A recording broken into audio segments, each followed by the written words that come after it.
Hi, I'm Heather Warlick, and I'm here today with Sarah Wire, Chelsea Smith, and Lilybeth Brinkman, and we're going to talk about ways to throw a party and stay on a budget. So, Sarah has written an article for the Home and Garden section for July 24th, and in it she talks about some of these ideas. So I'm going to tell you about this one. This is a really cute way to do a little place card for your guests. If you're going to have a wedding, for example, or if you're going to have a seated dinner, you can make these little place cards. You can do them a lot of different ways. We took a little cheap pot. This probably costs about, what, 35 cents or something? And there's a little styrofoam in there and a little pretty paper. And then we've just taken a little piece of cardboard and scalloped the edges and written the person's name. You can use fresh flowers or you can use silk flowers, like right here. So this whole thing probably costs about, what, $1.50 to put together? And then you can let your guests take them home after the party.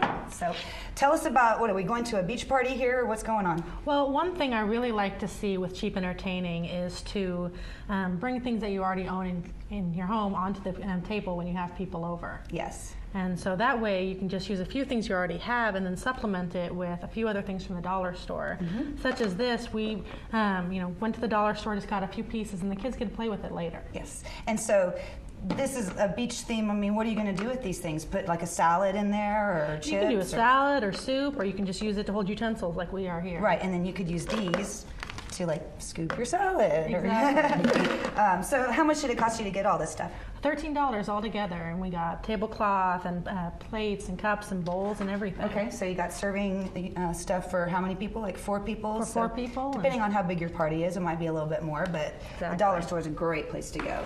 Lilybeth just threw a birthday party for her little boy. He was turning 9. Yes. And you had a really cute idea for throwing a fun party for the kids where you still saved a lot of money. What'd you do?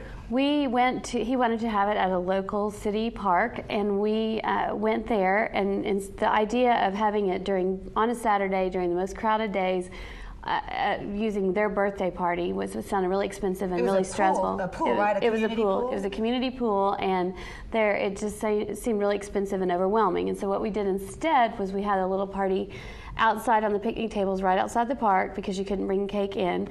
And then we went in for movie night, which was a lot less expensive and a lot less crowded, and it did not cost as much per person. So the kids got to swim at the pool. They got to have their cake and ice cream or whatever in the park outside of the pool, and then they got to watch a movie. Right. And it was like $5 a kid? To get into the movie, yes. So how many kids did you have? We had a total, it was fairly small, 12 kids, including mine and the cousins. So. Okay. So for less than $100, you threw a party where everybody had a blast, you had all your food taken care of.